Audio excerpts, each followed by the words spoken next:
Rise and shine. It's time to get the day started with the morning show of record for the Homestead community. It is the Farm2Table Direct Show Morning Edition. Good morning, everyone, and a special shout out to the morning crew, my regulars who are here with me Monday through Friday at 6 a.m., always jumping in the chat and always participating, as well as some of our silent listeners that come in and they're loyal. They just are tied up with work. But anyway, shout out to the morning crew. And if this is your first time joining us here on the Farm2Table Direct Show Morning Edition, welcome in. Uh, I will say, and some of you may have figured this out, but this is a pre recorded show. Had to be into work early today. So, about the time that this is going on the air, I'll be pulling in a parking lot at work. Unfortunate, I prefer to be with you all live, but we're going to have a great show this morning for you. And look forward to being back with you as soon as possible. Sometimes my job schedule picks up and we have earlier start times, and this is one of those weeks where it's going to happen.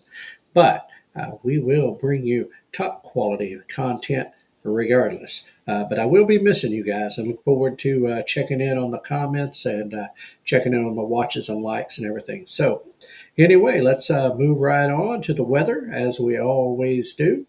I'm not going to be going over to Jack for a Redneck Weather Report because, well, as I said, this is Memorex. If you're curious about the Redneck Weather Report, go to Dyer Family Farm and you can find Jack's Redneck Weather Report out every morning. But anyway, weather, hope it's good where you are, wherever you may be listening, however you may be listening. Here where I'm at in western Arkansas, today's low is 50 with a high of 63. A little cooler than yesterday, but still very, very nice. This whole fake spring or faux spring, because we've got snow on the forecast next week. Shh, he said don't say it. But anyway, here we are. That is the weather. Like I said, hope you've got good weather wherever you may be, and hope it goes well for y'all this week. So I'm get some of the warm up too. Anyway, today's reality smackdown time. President Trump and Elon Musk shut down. You said U.S. something infrastructure. I forget. That's terrible. I looked that up and can't remember it. But anyway, it's an agency that spends money over in foreign countries and building infrastructure and that type of stuff. And well, the budget's ballooned huge, and they said that's inefficiency. It's going to help fund things that we don't agree with. So the doors are locked. Have a nice day. So that caused a lot of ripple effect and a lot of upset people somewhere. But anyway, next up on the Trump train, it's asked what's in the news these folks day. Trump gives 30-day stay for tariffs on Mexico, Canada, after phone calls with the President of Mexico and Prime Minister Trudeau of Canada. They've reached some agreements, some things that are supposed to happen in the next 30 days, and they're going to stay off the tariffs until then and see what happens. Anyway, Trump administration is finalizing plans to shutter the Department of Education, says an anonymous source in the administration. You love the anonymous source, but hey, I hope this time they're right. Send that stuff to other agencies and back to the states and, send it back to the local level. Let people decide what's best in their area and what's best for their kids. That's what I say. But anyway, some people will disagree. I know. It's just the world we live in. Anyway, let's see. Multiple earthquakes rattling volcano in Greece. That's not good. Last time I checked, Greece is a small little area. It's in, over there in the Mediterranean over there. A lot of water. It could be bad. But so prayers for the people in Greece. Hopefully the earthquakes settle down and the volcano settles. But anyway, and now, for one of those headlines that makes you go, ew, ooh. Fungus hijacks spiders' brains, turns them into creepy zombies. Da, da, da, da, da. Look out. Here it comes. Walking Dead, spiders. That'll make everybody real happy. Anyway, not. Anyway, that is today's Reality Smackdown. Hope you enjoyed some of the news headlines that are happening in and around the world today. Keep your eyes and ears peeled, folks. Keep your head on a swivel. Things are happening at a faster pace than ever before. Anyway, so let's move it right along to this day in history, February the 4th. That's right, February 4th, 2025. Can you believe it? Anyway, on this day, 1789, first U.S. Electoral College chooses George Washington as president and John Adams as vice president. Back in the original days, the vice president and the president were not linked together. They were on their own ticket, so to speak. Imagine what that would be like today. Yikes. Anyway, so that was him. Flash forward to 1846. Mormons leave Nauvoo, Illinois for settlement in the West. They're headed to their paradise, as they call it, and Utah hasn't been the same since. Anyway, let's see. 1859, one of the oldest known copies of the Bible, the Codex Sinaiticus, Sinai Bible, is seen in Egypt by Constantine von Tischendorf, who takes the manuscript home. Interesting. Just took it on home. Like, no big deal. Anyway, fast forward a little bit, something a little close to home here for us. Star number 46 was added to the U.S. flag for Oklahoma with the addition to the Union of Oklahoma on November 16th, 1907. So the Okies became a state. Indian Territory became Oklahoma, 1907. And let's see, where are we at here? 1964, we're going to jump a little bit. The FAA, that is the Federal Aviation Administration, begins 6-month test of reactions to sonic booms over Oklahoma City. They just couldn't leave us alone. They got to start making noise. Anyway, sonic booms, wanted to know what the effects were. It's loud, folks. It's loud.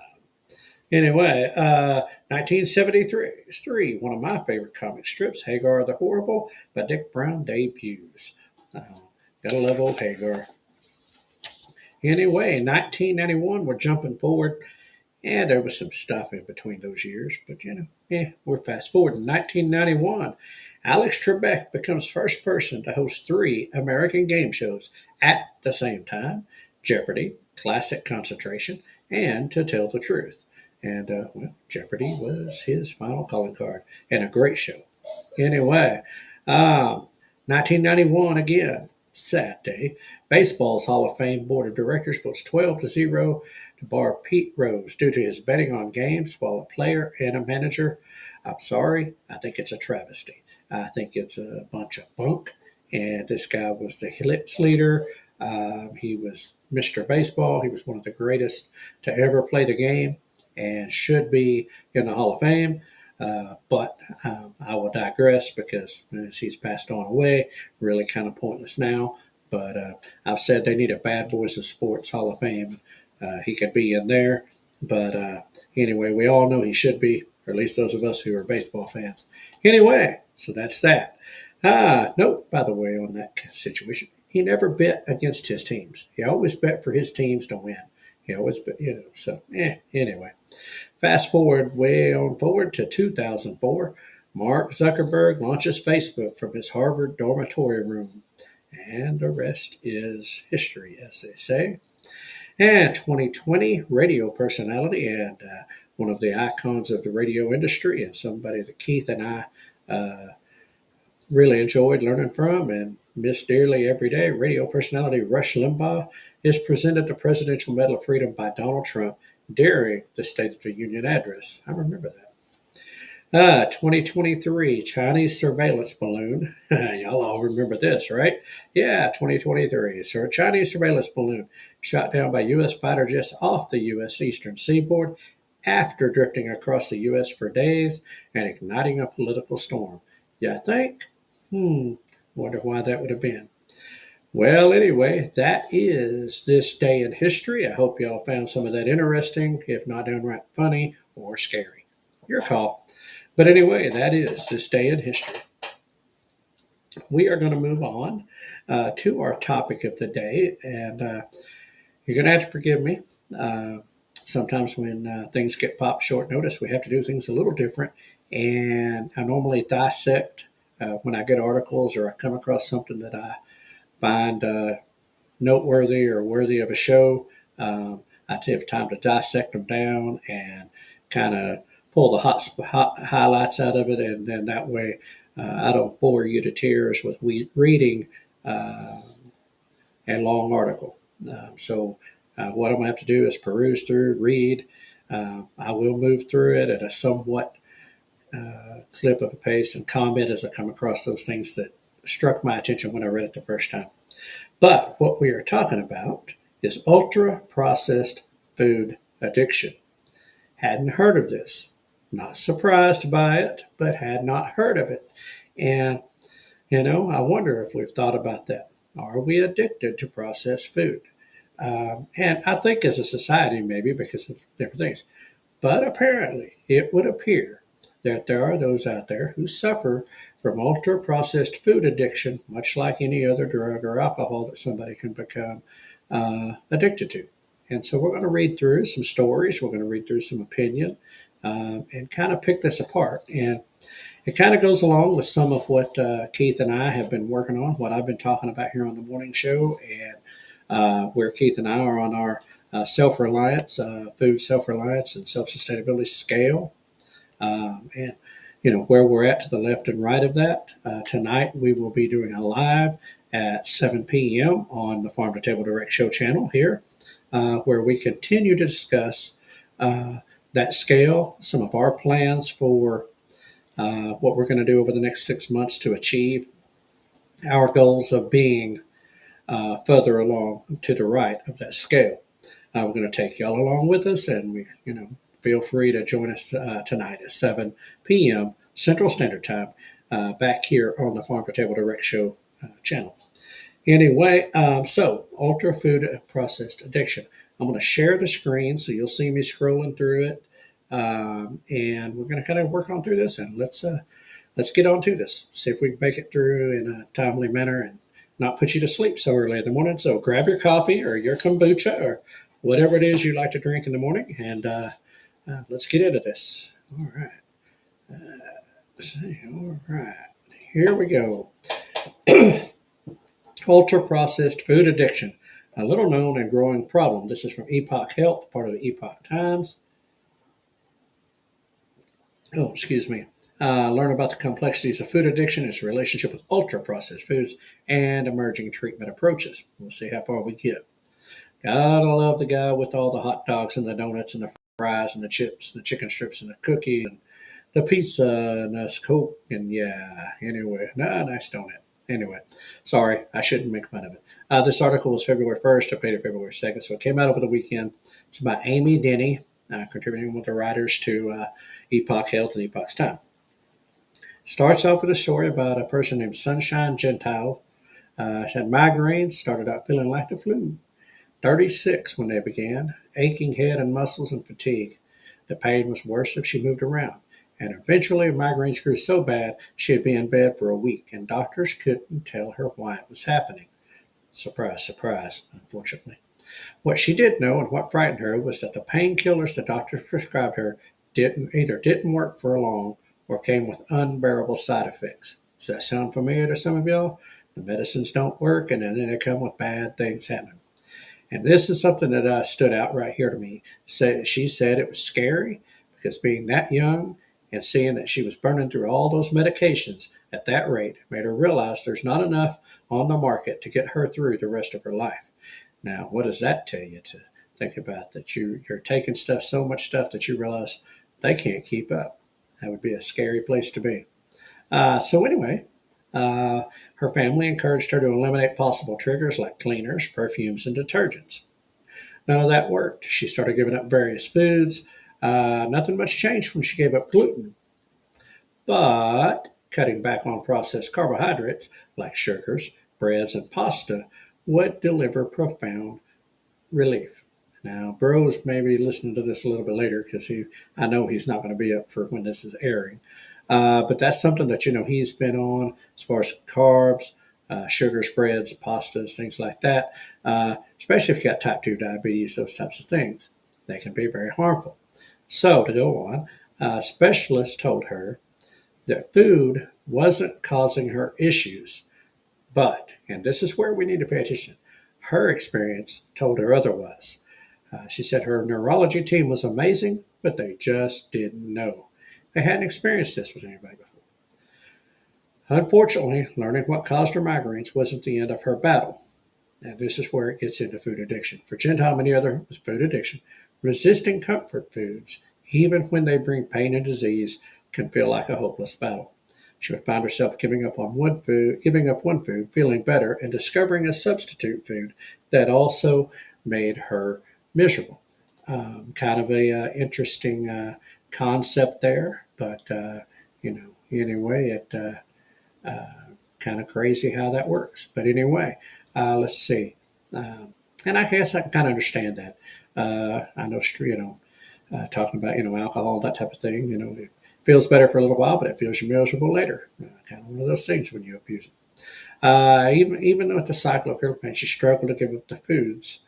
Eventual recovery became when she could finally face and deal with her food addiction, a complex and sometimes controversial disorder closely linked to ultra-processed foods and their unusual effects on our brains and bodies. So, some experts suggest that we can crave certain foods. It may make us hard and it makes it hard for us to give them up, and causes withdrawal symptoms when we quit eating them. Makes sense to me. I mean, it really, really does make sense to me. That the craving. I struggle with that. There's things I like to eat, and I'll get to craving them, and the mind hunger, the head hunger, and those things. But anyway, studies suggest, that ultra-processed foods, which are engineered to be tasty, might be addictive. Interesting. The NOVA food classification system, this stood out to me, used in research, considers sugar-sweetened drinks and packaged snacks, pre-made frozen dishes, sounds familiar, canned and instant soups, ice cream, I'm in trouble, chicken nuggets, and reconstituted meat products to be ultra-processed food. Man, I'm in trouble. Anyway. Unrecognized disorder. Patients and doctors often fail to connect the dots between symptoms like migraines, joint pain, and insulin resistance and food. Which, the joint pain, the migraines, I can understand that one. But insulin resistance, that shouldn't be hard to connect the dots. And the medical system is only now starting to focus on the nuances of nutrition, which is crazy, right? And does not recognize food addiction. Many patients, unaware of their own unhealthy eating habits, I don't know about that. Anyway, have little insight into the core of their problem. They may not understand why they're eating it, but we know if we're unhealthy, I think. But I'm not a doctor. Let me say that. Legal disclaimer, I am not a doctor. And nor do I play one on TV. But anyway, doctors rely on, and this is very important, Diagnostic and Statistical Manual of Mental Disorders, or DSM, to determine mental health diagnosis, which helps dictate the correct treatment. But food addiction isn't officially considered a substance abuse disorder, but there are efforts to include it. Conditions have overlapping characteristics with obesity, binge eating disorder. They may struggle with one, two, or all three. And some patients receive medication for surgery for obesity or get diagnosed with binge eating, yet still feel unwell.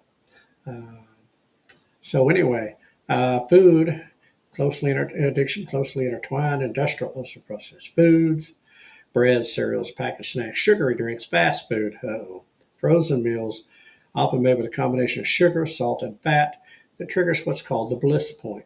And this is important, a dopamine response that fuels cravings for more. And research shows people react to ingredients like fat, added sugars, other sweeteners, salt, and stars in ways similar to illicit drugs, like consuming higher and higher doses and experiencing rapid absorption. Yep, there's a diagram. Hopefully I can see that. All the different things, and I must say I can understand this, that old sweet spot, as they call it, with food. So anyway, come back over here for just a minute, stop sharing this and talk to you for a minute. This is on, and I would encourage you to uh, look into epochtimes.com and some of that. I'll continue to get back to this here in just a minute. Uh, but I never thought about the fact that you eat because of this, and because of this, you eat. It's a cycle, and I kind of cut a little jokes here and there and that stuff. It's not to make light. Those that are struggling with food eating disorders, food eating addictions, apparently food addictions. I can say for me, soda pop, ice cream, certain things. And, I'll admit I like some of those foods a little too much. And you can't see it maybe necessarily, but I'll promise you my midsection agrees with me there. But let's go back into this article for just a minute and see if we can pick up a few more tidbits, kind of scroll through a little faster. I don't want to dwell on this and like I said, bore you to sleep. But it is important to be aware of what's going on. So anyway, here we go. Uh, Now, this Ashley Gearhart, associate professor of psychology at the University of Michigan, told the American Psychological Association that ultra-processed food is so wildly different from real food that it should be considered a chemical substance, especially for children. Her research found that 12% of children and 14% of adults show signs of food addiction. It's not about calories, really. Starts to be at the pleasure, the emotional regulation from a very, very young age. We do see that children who are showing these signs of addiction in their eating have higher BMI, body mass index, higher emotional overeating. They're less sensitive to their satiety. Yeah, that's the word. Yeah, that's the word. Say it. Anyway, signals. In other words, they're full and they have greater body fat percentage. That's what they're less sensitive, that they've been satisfied and they're full. Other professionals use the DSM model, differentiate social drinkers from alcohol addicts, and it applied it to food.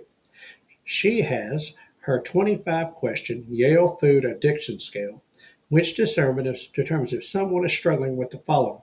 Now, that is a hot link there in that click. I started to share it, but again, I'm not a doctor. It's 3 or 4 pages long of various questions. I'm not going to take you into all that.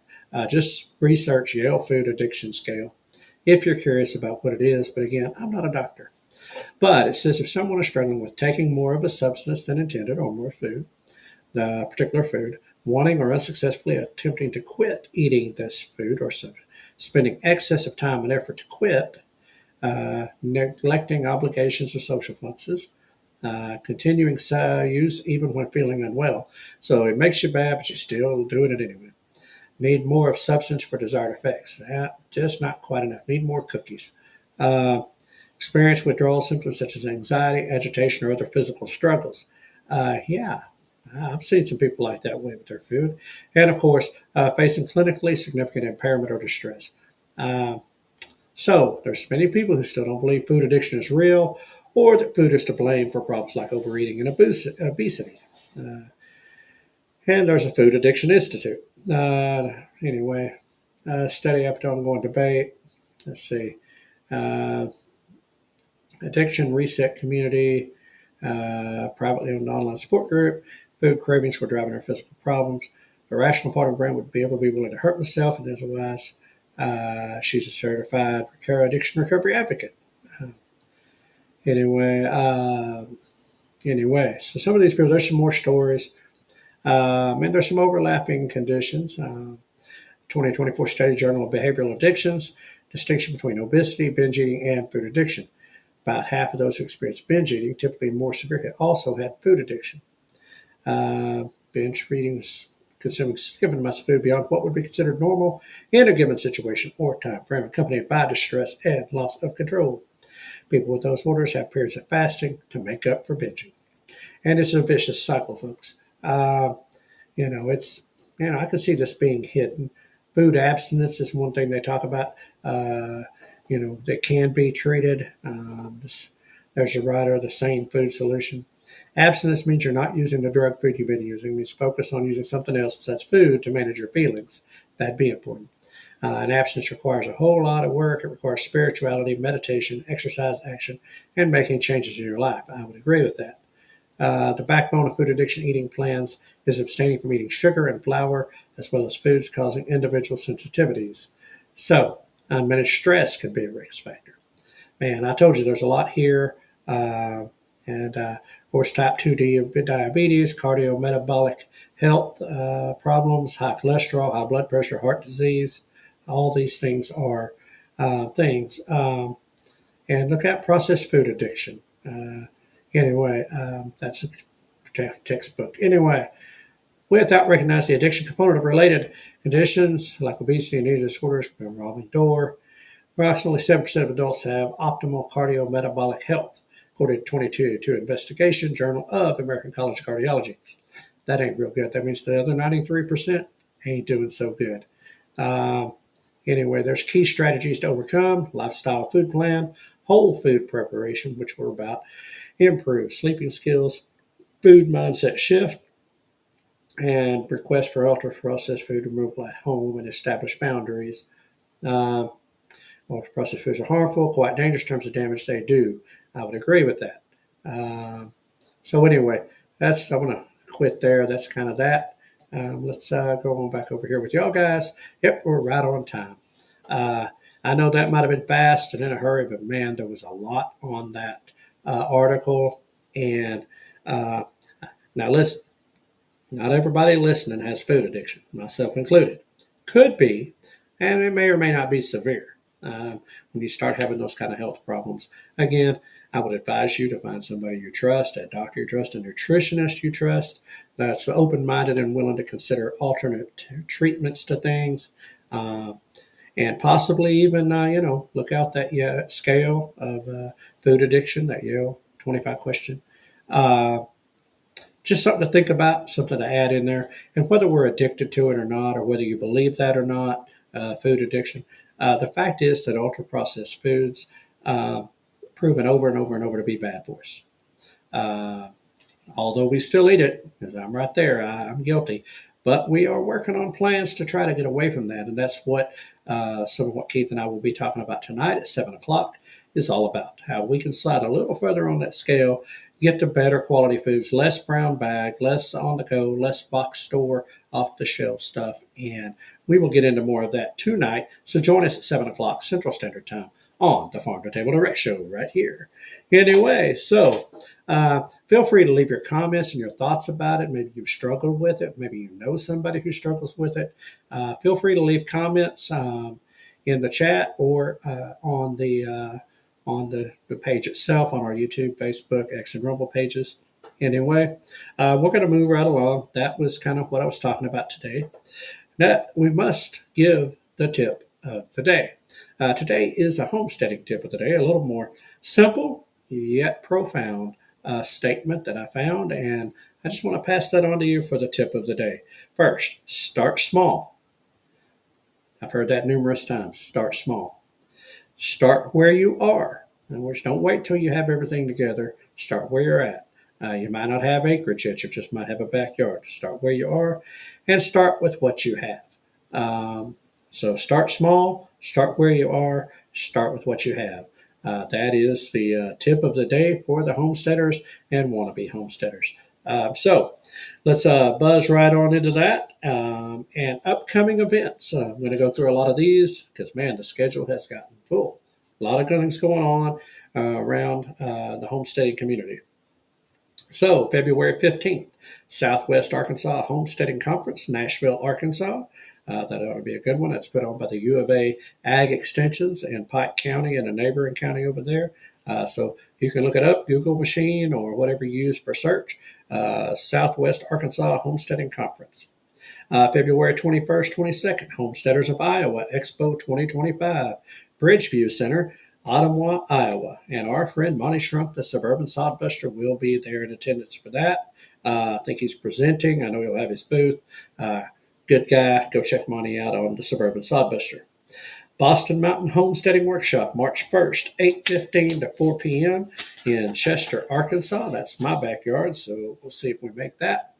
March 21st and 22nd. Oh, yes, Okie Homesteading Expo, Mays County Fairground, Pryor, Oklahoma. Tickets are on sale now. $50 two-day pass. 17 and under are free. Vendors have sold out. It's going to be phenomenal this year. Looking forward to seeing many of you there.